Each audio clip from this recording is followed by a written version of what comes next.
Tax for wealth में आपका स्वागत है। मैं हिमांशु कुमार और मेरे साथ सीए मुकेश कुमार सिंह जी जुड़ चुके हैं, जो कि ट्रस्ट एनजीओ में काफी अच्छा एक रेपुटेशन रखते हैं, नॉलेज रखते हैं और इस पर काफी वेबिनार सेमिनार करते रहते हैं। साथ के साथ इनके बारे में एक चीज बताएं, ये पब्लिक रिलेशन कमेटी जो आईसीएआई है, हमारी जो इंस्टीट्यूट है, वहां पे भी मेंबर है। साथ के साथ एक अपना आप कह सकते हैं एक एनजीओ ट्रस्ट उस तरह की जो ग्लोबल चैम्बर ऑफ प्रोफेशनल के लिए एक उस तरह की मुहिम भी चलाते हैं, जहाँ के पे काफी प्रोफेशनल को सर ने जोड़ रखा है, चीजों को उस हिसाब से आगे बढ़ाने की कोशिश भी कर रहे हैं। और हम उम्मीद करते हैं कि उस कोशिश में सर और कामयाब रहें और भी लोगों को जोड़ें। तो आज हमारा टॉपिक बहुत ही इंपॉर्टेंट है और इंटरेस्टिंग भी है कि जो 80G में उसके अलावा जो रजिस्ट्रेशन होता है 12AA, उसके बारे में आज हम पूरी तरह से समझने की कोशिश करेंगे कि कैसे है, क्या है और क्या क्या आपको ध्यान रखना चाहिए जब आप नए उनके लिए जो नया रजिस्ट्रेशन कर रहे हैं, पुराने को क्या करना चाहिए, सारी चीजें आज हम डिस्कशन में रखेंगे। तो मुकेश सर, पहले तो आपका स्वागत है। अपने बारे में कुछ बताएं, क्या प्रैक्टिसिंग है, क्या है, सो दैट कि जो आपको पहली बार देखें सर वो आपको जान पाए। आपने मेरा पूरा इंट्रोडक्शन दे ही दिया और यही है कि मैं डेलीवेट चार्टर्ड अकाउंटेंट हूँ और जो सीए का जो काम होता है बस वही करता रहता हूँ। और एनजीओ का अपने जो दर्शक हैं प्लस जो अपने क्लाइंट हैं, जो अपने प्रोफेशनल फ्रेटर्निटी हैं, उसमें एनजीओ का कोई किसी का कोई क्वेरी होता है तो उसको आंसर करता हूँ। तो एनजीओ में मेरी अच्छी स्टडी है, बस ये कह सकते हैं। तो सभी दर्शकों को नमस्कार मेरे तरफ से सर। और इसके पहले भी हमने एक ऑलरेडी सर के साथ वेबिनार कर रखा है, जिसपे काफी अच्छा रिस्पांस था, काफी लोगों ने उस पर रिस्पांस किया था।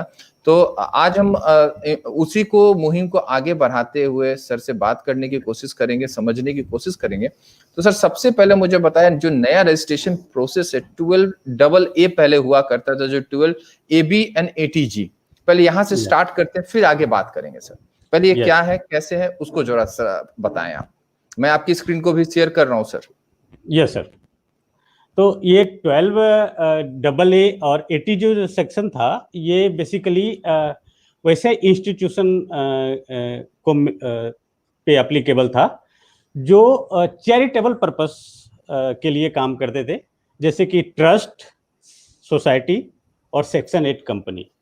ऐसा इंस्टीट्यूशन जो एनजीओ के रूप में काम करते थे। एनजीओ उसी इंस्टीट्यूशन को आप बोल सकते हैं जो कि जिसका नॉन प्रॉफिट मेकिंग ऑब्जेक्टिव हो, प्लस उनके जो बेनिफिशियरीज हैं वो पब्लिक एट लार्ज होते हैं।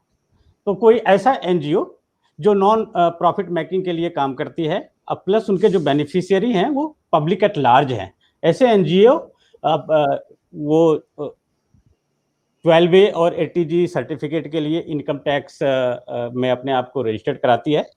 और जब ये 12A सर्टिफिकेट इनको मिल जाता है तो इनका जो भी इनकम होता है उस साल का, वो सेक्शन 11 के अंतर्गत पूरा का पूरा एग्जम्प्ट होता है विद सर्टेन कंडीशन, कुछ कंडीशन को फॉलो करते हुए। तो ये जो अभी से पहले जो 12A रजिस्ट्रेशन था, वो सेक्शन पहले एक जमाने में 12A के अंतर्गत उसको दिया जाता था। ऐसे जो इंस्टीट्यूशन हुआ करते थे जो चैरिटेबल पर्पस में काम करते थे। फिर बाद में इसको 12A किया गया और अब फाइनेंस एक्ट 2020 के बाद इसको रिप्लेस कर दिया गया, यानी कि 12AA जो सेक्शन था उसको डिलीट करके 12AB कैपिटल AB में इसको रिप्लेस किया गया। और अब 12 कैपिटल AB के अंतर्गत इसमें रजिस्ट्रेशन जो एनजीओज हैं वो करेंगे और इसके नया प्रोसीजर भी उन्होंने बताया है। उसी तरह जो सेक्शन 80G था, वो बशर्ते कि वो जो डोनर होते थे, ऐसे संस्थानों को जो डोनेशन देते थे, तो उनके बेनिफिट के लिए हुआ करता था। वो डोनेशन दे करके जब वो 80G रजिस्टर्ड संस्था उनको रिसीट देती थी, तो वो अपना इनकम टैक्स रिटर्न में वो डोनेशन का डिडक्शन क्लेम करते थे। तो ये इसमें कोई बदलाव नहीं है सेक्शन में, सेक्शन वैसे ही है, बट जो एक क्राइटेरिया नया आ गया है, नए तरीके से इसको फिर से अप्लाई करना पड़ेगा, री रजिस्टर्ड करना होगा जो 80G संस्थाएं हैं उनको, और ये अब उनको 5 साल के लिए ही दिए जाएंगे। Yes sir. ठीक है सर। तो सर जो आपने बताया कि पहले जो प्रोविजन थे, तो पहले मैं और क्वेश्चन पे आऊं सर, जो पहले जिनके पास रजिस्ट्रेशन था उनका क्या हुआ सर? जिनके पास रजिस्ट्रेशन था आज तक, चाहे वो 12A में हो या 80G में हो, वो रजिस्ट्रेशन 31 दिसंबर जी 2020 के बाद वो सब उनका इनवैलिड हो जाएंगे, खत्म हो जाएंगे। इन्होंने टाइम दिया है। ऐसे सभी संस्थाओं जिनके पास 12AA का रजिस्ट्रेशन और 80G का रजिस्ट्रेशन है, उनको गवर्नमेंट ने बोला है कि आप इसको 1 अक्टूबर 2020 से लेकर के 31 दिसंबर 2020 के बीच में आप इसको री रजिस्ट्रेशन के लिए अप्लाई करें। अगर री रजिस्ट्रेशन करते हैं तो बिना कोई खास एग्जामिनेशन के आपको हम न्यू रजिस्ट्रेशन अलॉट कर देंगे। और अगर आपने 31 दिसंबर 2020 के बाद तक आपने इसको री रजिस्ट्रेशन अप्लाई नहीं किया, तो ये मान लिया जाएगा कि आपके पास कभी 12A और 80G का रजिस्ट्रेशन था ही नहीं। फिर आपको फ्रेश एप्लीकेशन अप्लाई करना पड़ेगा अगर आप उसके बाद लेना चाहते हैं। तो दर्शकों के लिए यही एडवाइजेबल है कि वो 1 अक्टूबर 2020 से लेकर के 31 दिसंबर 2020 के बीच में जिनके पास भी 12A और 80G का रजिस्ट्रेशन है, वो री रजिस्ट्रेशन के लिए डिपार्टमेंट में जरूर अप्लाई कर दें, अन्यथा ये माना जाएगा कि उनके पास कभी रजिस्ट्रेशन ये था ही नहीं। तो सर आपके कहने का मतलब ये है कि जो भी पुराने लोग हैं उनके लिए तो एक तरह से अलार्म बज चुका है, उल्टी गिनती शुरू है। हाँ। अगर आपने रजिस्ट्रेशन जो भी प्रोसीजर है उसको नहीं अपनाया है, तो जो पुराना आपका रजिस्ट्रेशन है वो कैंसिल हो जाएगा, राइट सर? इसमें तो किसी तरह का कंफ्यूजन नहीं है। यस ये पहले प्रोविजन 1 जून 2020 टू 31 अगस्त 2020 ही था। ड्यू टू कोरोना पेंडेमिक इसको सीबीडीटी ने इसको डेट को एक्सटेंड कर दिया, यानी कि एप्लीकेबिलिटी ऑफ जो न्यू लॉ है उसको इन्होंने एक्सटेंड कर दिया और 1 अक्टूबर से लेकर 31 दिसंबर के बीच में आपको रीअप्लाई करना है चीजों। ठीक है, तो सर सबसे पहले मुझे अब बेसिक क्वेश्चन से चलते हैं। ये रजिस्ट्रेशन किसको लेना चाहिए? 12AB, अब मैं AA नहीं बोलूंगा, 12AB एंड 80G किस पे एप्लीकेबल है और किस किस इंस्टीट्यूशन को ये मिल सकता है? जैसा कि मैंने पहले ही बताया कि ये उन्हीं इंस्टीट्यूशन को मिलेगा जो या तो एज ए ट्रस्ट के रूप में रजिस्टर्ड है, या सोसाइटी के रूप में रजिस्टर्ड है, या सेक्शन 8 कंपनी के रूप में रजिस्टर्ड है, जिनका non for profit making objective है, प्लस जिनके बेनिफिशियरी पब्लिक एट लार्ज हैं। पब्लिक एट लार्ज मतलब किसी आप खास कम्युनिटी, कास्ट और रिलीजन के लिए आप काम नहीं कर रहे हैं, आप पूरा पब्लिक एट लार्ज के लिए काम कर रहे हैं। और आपके जो ऑब्जेक्टिव है section 215 of the income tax act में फॉल करते हैं। ऐसे ही संस्थानों को 12AB का और 80G का रजिस्ट्रेशन ले सकते हैं। ठीक है सर, अब मुझे बताएं कि जैसा कि आपने बोला कि पुराने लोगों को फिर से कराना पड़ेगा या जो भी है, उनके लिए री रजिस्ट्रेशन का क्या क्या रिक्वायरमेंट है, क्या क्या होना चाहिए, क्या क्या देना चाहिए? अगर री रजिस्ट्रेशन कराना है तो कैसे करना चाहिए? री रजिस्ट्रेशन का जो है 12A की बात करूं तो 12A 1 अक्टूबर 2020 के बाद ऐसे इंस्टीट्यूशन जिनके पास ऑलरेडी रजिस्ट्रेशन है 12A का, वो फॉर्म 10A होता है इनकम टैक्स के साइट पे। जब आप लॉगिन करते हैं ना ITR फाइल करने के लिए, वहां पर जाएंगे तो फॉर्म 10A फाइल है, फॉर्म होता है, उसी के थ्रू आपको री रजिस्ट्रेशन के लिए अप्लाई करना है। और ये ऑनलाइन ही है, इसमें कोई मैनुअल एप्लीकेशन अब नहीं जाएगा, ये ऑनलाइन एप्लीकेशन है। और इसमें जो बेसिक डॉक्यूमेंट अप्लाई करने के समय मांगेंगे वो आपका जो ट्रस्ट का सर्टिफिकेट है, जो ट्रस्ट डीड है, जो रूल्स रेगुलेशन है, प्रीवियस 3 इयर्स का वो ITR मांगेंगे आपसे, और आपके बैलेंस शीट मांगेंगे, और ये पैन नंबर मांगेंगे। जो एप्लीकेशन इंस्टीट्यूशन है उनका जो प्रेसिडेंट है या सेक्रेटरी है जो उसको अप्लाई करेंगे, एप्लीकेंट बनेंगे, उनका पैन नंबर, आधार कार्ड मांगेंगे। ये बेसिक रिक्वायरमेंट आपको पूरा करना पड़ेगा।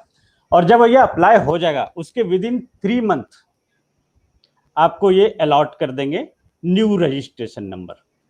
ओके, और 80G के लिए भी सर सेम ही होगा? 80G के लिए भी सेम है। 80G के लिए फॉर्म 10G होता है एक, जैसे 12A के लिए फॉर्म 10A है, वैसे एटीजी के लिए फॉर्म 10G फाइल करना पड़ेगा। ये दोनों एप्लीकेशन आप साथ साथ फाइल कर सकते हैं, लेकिन आप ऐसा चाहेंगे कि हम 12AB को फाइल करने से पहले 80G का फाइल करें, तो ऐसा नहीं होगा। आपको या तो दोनों साथ करना पड़ेगा, या तो पहले 12A और बाद में 80G करना पड़ेगा। तो दोनों आप कर सकते हैं एक साथ। सर, ये प्रोविजनल रजिस्ट्रेशन क्या होता है? प्रोविजनल रजिस्ट्रेशन में इन्होंने बोला है दो ऐसे इंस्टीट्यूशन जिनका कि 1 अक्टूबर 2020 के दिन जिनका कोई रजिस्ट्रेशन पुराने लॉ में पेंडिंग है, या फिर कोई ऐसी संस्था जो फर्स्ट टाइम रजिस्ट्रेशन अप्लाई करेगी 12AB के अंतर्गत। ऐसे दो तरीके के इंस्टीट्यूशन जिनका कि पुराने लॉ में एक कोई एप्लीकेशन 12A का पेंडिंग है, या फिर फर्स्ट टाइम एप्लीकेशन जा रहा है, वैसे इंस्टीट्यूशन को ये सबसे पहले प्रोविजनल रजिस्ट्रेशन अलॉट करेंगे, जो कि जिसकी वैलिडिटी 3 सालों की होगी। 3 साल खत्म होने से 6 महीने के अंदर अंदर ऐसे इंस्टीट्यूशन रेगुलर जो रजिस्ट्रेशन है अंडर सेक्शन 12AB उसके लिए अप्लाई कर सकती है, या फिर ऐसे इंस्टीट्यूशन ने जब पहले 3 साल के अंदर पहले कोई एक्टिविटी जो सबसे फर्स्ट एक्टिविटी उनका चैरिटेबल एक्टिविटी है वो शुरू किया, उसके 30 दिन के अंदर, या तो 3 साल खत्म होने से 6 महीने के अंदर, या फिर कोई जो फर्स्ट एक्टिविटी इनकी होने होगी उसके 30 दिन के अंदर, जो पहले होगा इन दोनों में, इनको रेगुलर रजिस्ट्रेशन के लिए अप्लाई करना पड़ेगा। तो अब ये दो रजिस्ट्रेशन है, एक नए इंस्टीट्यूशन के लिए प्रोविजनल रजिस्ट्रेशन, और उसके बाद जब ये फर्स्ट एक्टिविटी करेंगे या 3 साल इनका पूरा होने वाला होगा तब रेगुलर रजिस्ट्रेशन। तो दो बार इनको रजिस्ट्रेशन के लिए जाना पड़ेगा डिपार्टमेंट के पास। ठीक है सर, अगला क्वेश्चन है कि अगर कोई इंस्टीट्यूशन सेक्शन 1023C में ऑलरेडी अप्रूव्ड है तो क्या उसको रजिस्ट्रेशन फिर से कराना पड़ेगा? हाँ, ये जैसा कि मैंने बताया कि सेक्शन 12AB और 80G में इनको री रजिस्ट्रेशन कराना पड़ेगा एवरी इंस्टीट्यूशन को। वैसे ही कोई भी इंस्टीट्यूशन जो सेक्शन 1023C में बेनिफिट ले रहे हैं एग्जम्पशन का। अच्छा, मैं एक चीज और बता दूं आपको, 1023C में ये 2 तरीके के इंस्टीट्यूशन होते हैं जो बेनिफिट लेते हैं। ऐसा कोई इंस्टीट्यूशन जो एजुकेशन के क्षेत्र में काम कर रही है, एजुकेशनल एक्टिविटी कर रही है, या फिर हेल्थ के सेक्टर में काम कर रही है, वो हेल्थ से रिलेटेड एक्टिविटी कर रही है। ऐसे दो इंस्टीट्यूशन को ये 1023C में एग्जम्पशन प्रोवाइड करते हैं। इसमें क्या होता है कि ऐसे इंस्टीट्यूशन जिनका फाइनेंशियल ईयर का टर्नओवर जो ग्रॉस रिसीट है वो 1 करोड़ से कम है, तो उनको कोई भी अप्रूवल लेने की जरूरत नहीं होती है। सिंपल वो ITR फाइल करके और वो एग्जम्पशन क्लेम कर सकते हैं अंडर सेक्शन 1023C। बट ऐसा कोई एजुकेशनल इंस्टीट्यूशन या हेल्थ इंस्टीट्यूशन जिनका फाइनेंशियल ईयर में ग्रॉस रिसीट 1 करोड़ से ज्यादा हो जाता है, उनको CIT के पास जाकर के, कमिश्नर ऑफ इनकम टैक्स के पास जाकर के अप्रूवल लेना पड़ता है 1023C में। और जब उनको अप्रूवल मिल जाता है तो फिर उसमें वो एग्जम्पशन पूरा का पूरा क्लेम कर सकते हैं।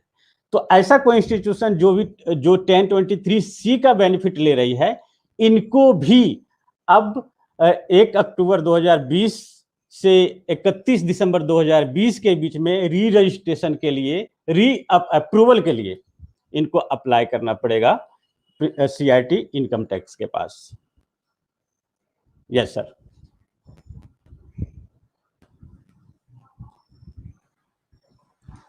सर मेरी बात सुन पा रहे हैं? आवाज नहीं आ रही आपकी? सर मैं कह रहा हूँ, मेरी आवाज आ रही है? हाँ, अब आ रही है सर। मैं कह रहा हूँ कि अगर कोई ऑर्गेनाइजेशन सेक्शन 35(1)II में अगर रजिस्टर्ड है तो क्या उसे फिर से रजिस्ट्रेशन लेना पड़ेगा? हाँ, एक सेक्शन होता है सेक्शन 35(1)(2) और सेक्शन 35(1)(3). इन दोनों में गवर्नमेंट नोटिफाई करती है। इसमें ना तो कोई रजिस्ट्रेशन है और ना ही कोई अप्रूवल होता है। ये जो CBDT है अपने ऑफिशियल नोटिफिकेशन गजेट में इसको नोटिफिकेशन निकाल करके और नोटिफाई करती है ऐसे इंस्टीट्यूशन को जो या तो साइंटिफिक रिसर्च में काम कर रहे हैं या फिर सोशल साइंस के क्षेत्र में काम कर रहे हैं। तो ऐसा कोई इंस्टीट्यूशन जो साइंटिफिक रिसर्च में काम कर रही है या फिर सोशल साइंस के क्षेत्र में काम कर रही है, वो इंस्टीट्यूशन 35(1)(2) और 1(3) का नोटिफाई करवा सकते हैं अपने आप को। उसके लिए फॉर्म 3CF होता है, इनकम टैक्स फॉर्म होता है, वो भी ऑनलाइन होता है अब। तो वैसा कोई रजिस्टर्ड इंस्टीट्यूशन है, नोटिफाइड इंस्टीट्यूशन है, तो उनको भी 1 अक्टूबर 2020 से लेकर 31 दिसंबर 2020 के बीच में उनको फिर से री नोटिफिकेशन के लिए उनको अप्लाई करना पड़ेगा। उन पे भी ये पूरा का पूरा जो न्यू लॉ है अप्लीकेबल है। ठीक है सर, अगला क्वेश्चन है मेरा कि अगर जो ATG का जो रिटर्न है, वो रिटर्न के प्रोविजंस क्या है? उस रिटर्न को अगर कोई फाइल करना चाहता है तो किस तरह से कर सकता है सर? हाँ, ये एक न्यू प्रोविजन लेके आया है गवर्नमेंट ने फाइनेंस एक्ट 2020 में। इसमें क्या होता है कि रिटर्न ऑफ डोनेशन होता है जी। पहले क्या होता था, पहले पुराने लॉ में कि कोई भी ATG रजिस्टर्ड जो संस्था होती थी, इंस्टीट्यूशन, अगर उसके पास कोई डोनर डोनेशन देना चाहता था तो वो डोनेशन देता था और संस्था उसको ATG का रसीद देती थी। उस रसीद के बेस पे वो क्या करते थे, अपने इनकम टैक्स रिटर्न में वो डिडक्शन क्लेम करते थे डोनर। उसमें कई बार क्या ऐसी चीजें हो रही थी कि ऐसी संस्था जो ATG का रसीद यूं ही करवा के बिना रजिस्टर्ड होते हुए भी वो इशू कर देते थे, उसको प्रिंट करा करके, और उसका डोनेशन में डिडक्शन क्लेम हो जाता था जो डोनर होता था उनके द्वारा। तो ऐसा कुछ मतलब चल रहा था। तो इस चीज को प्लग करने के लिए इन्होंने क्या किया कि अब जो डोनी इंस्टीट्यूशन है, जो डोनेशन ले रही है, ATG रजिस्टर्ड इंस्टीट्यूशन, वो क्या करेगी, जितने भी उसके पास डोनेशन आए हैं ATG के अंतर्गत, उन सभी का डिटेल, जैसे हम TDS रिटर्न फाइल करते हैं ना इनकम टैक्स के अंतर्गत, उसी तरह से इसको एक रिटर्न फाइल करना पड़ेगा पीरियोडिक बेसिस पे। अब वो मंथली होगा या क्वार्टरली होगा या हाफ ईयरली होगा या ईयरली होगा, ये अभी इन्होंने गवर्नमेंट ने नहीं बताया है।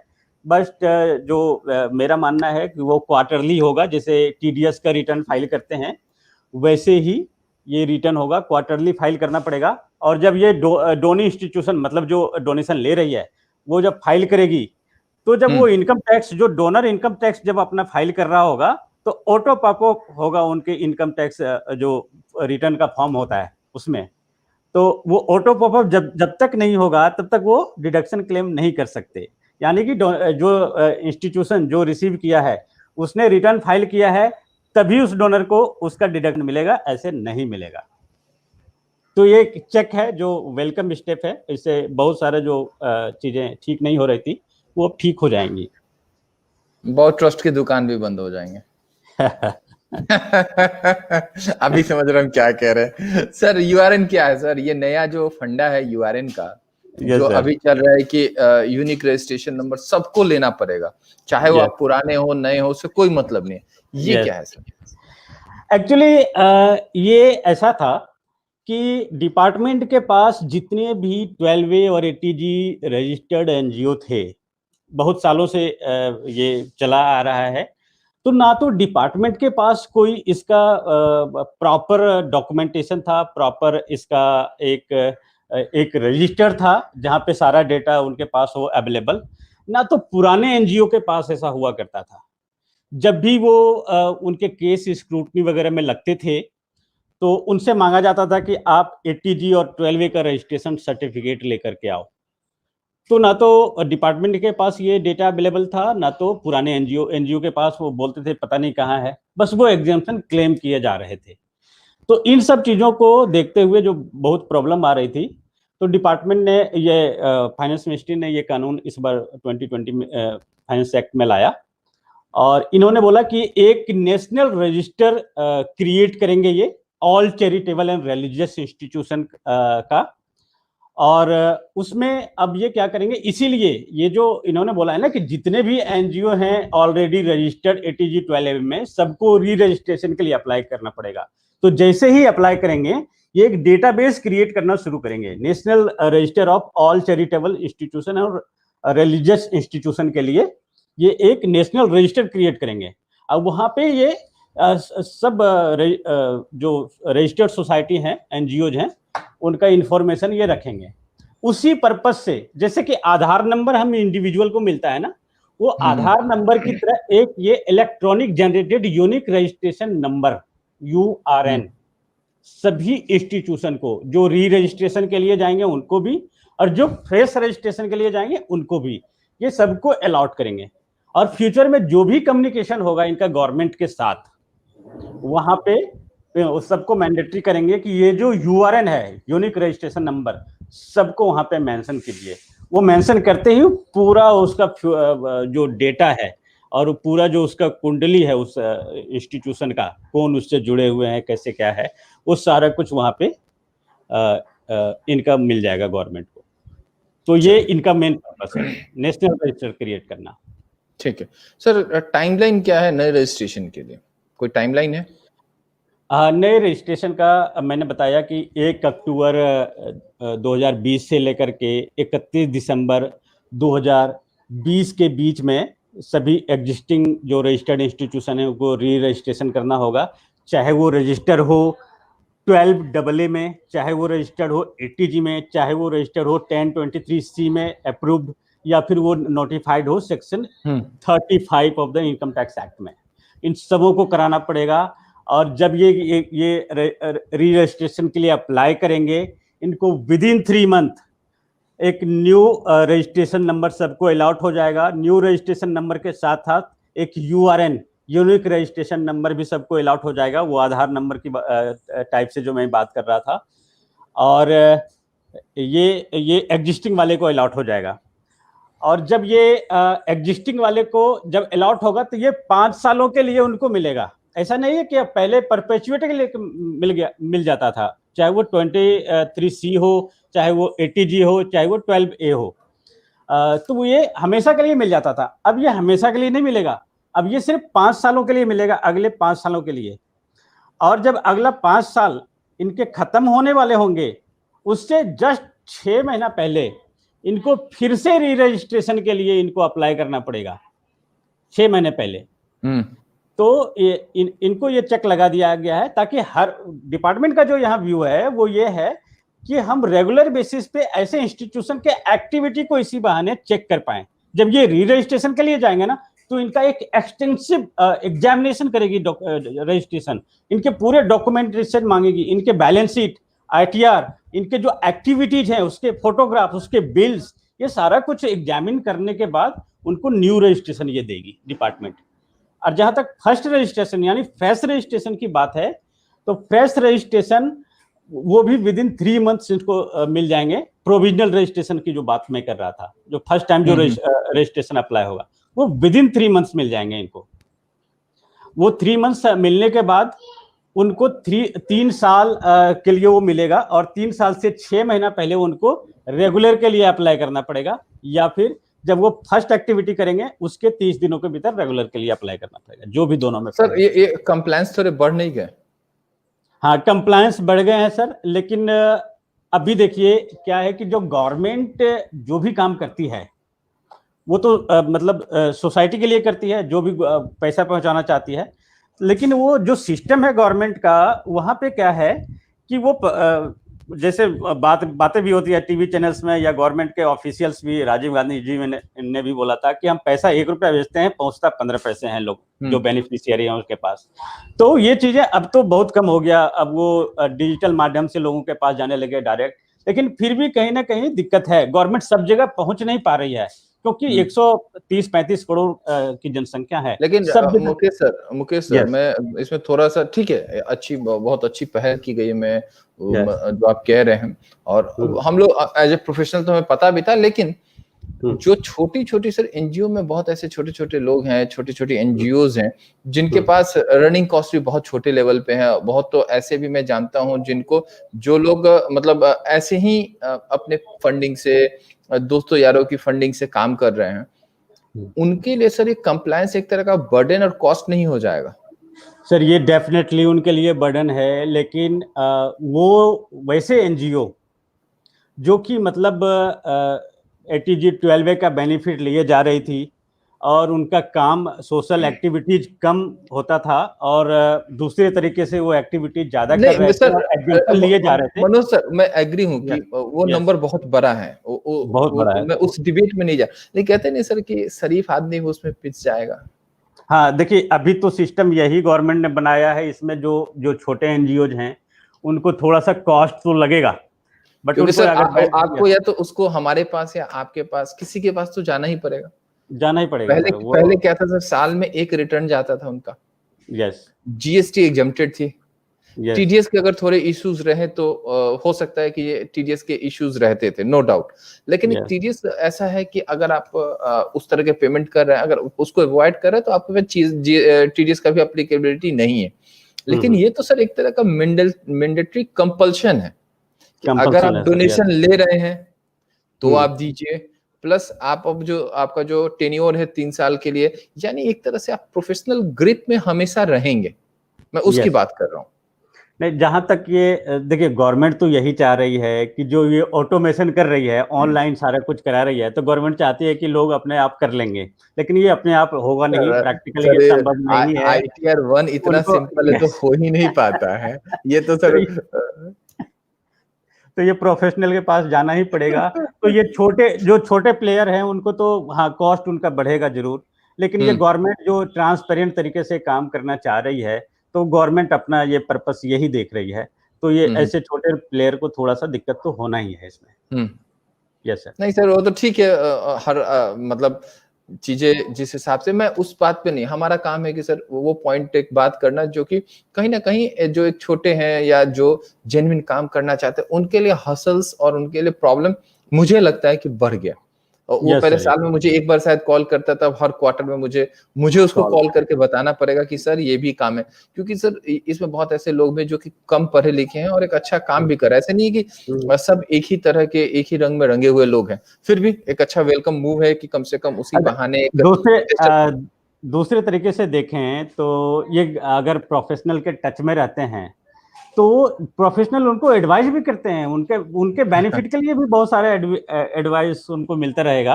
तो ऐसा नहीं है कि ये उनके लिए सिर्फ फसल से, उनको इसका सर्विस भी मिलेगा जिससे वो ग्रो भी अच्छा करेंगे। नहीं ठीक है, वो तो बात है सर, लेकिन एंड ऑफ द डे उसके पॉकेट पे कॉस्टिंग तो बढ़ ही जा रही है। खैर सर, नया जो कॉर्पस का डिफिनीशन क्या आया है सर, कुछ चेंजेस भी हुए हैं?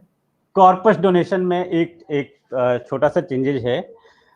सेक्शन 11(1)D एक होता है, जो 12 रजिस्टर्ड ट्रस्ट हैं उनके पास कोई कॉर्पस डोनेशन आता है तो वो जो टोटल जो ग्रॉस रिसीट होता है, जो नियम है वो ये कहता है कि आप ग्रॉस रिसीट का 85% खर्च कर देते हैं तो हम पूरे पे आपको एग्जम्पशन दे देंगे, कोई टैक्स नहीं लगाएंगे। बट कई बार क्या होता है, किसी डोनर की तरफ से कॉर्पस डोनेशन आते हैं संस्था के अंदर। कॉर्पस डोनेशन मतलब है डोनेशन विद स्पेसिफिक डायरेक्शन। तो उसमें जो डोनर होता है वो एक डायरेक्शन देता है कि आपको इस पर्टिकुलर काम के लिए ही खर्च करना है। अब कभी डोनर ने दे दिया कि आपको एक स्कूल के लिए बिल्डिंग बनाना है, तो आपको एक ही साल में वो बिल्डिंग नहीं बन जाते। मान लो वो जनवरी महीने में आए तो 30 मार्च तक बिल्डिंग नहीं बन जाते, तो वो खर्च 85% कैसे होगा? तो इन सब बातों को ध्यान में रख करके उन्होंने बोला कि आप जो 85% का कैलकुलेशन करेंगे उसमें से हम आपको कॉर्पस डोनेशन एग्जेम्प्ट करते हैं, आपको लेने की जरूरत नहीं है। ये सुविधा सिर्फ 12A रजिस्टर्ड एनजीओ के पास था। जो 1023C में एग्जम्पशन क्लेम करते थे, हेल्थ इंस्टीट्यूशन और एजुकेशनल इंस्टीट्यूशन, उनके पास ये सुविधा नहीं था। अब इन्होंने, गवर्नमेंट ने बोला है कि अगर आप 12A में रजिस्टर्ड हैं और 1023C में भी अप्रूव्ड हैं आप, तो दोनों में से आपको चूज करना पड़ेगा। कोई एक ही आप रजिस्ट्रेशन में एग्जम्पशन क्लेम कर सकते हैं, एक आपको सरेंडर करना पड़ेगा, यानी अपने आप सरेंडर हो जाएगा।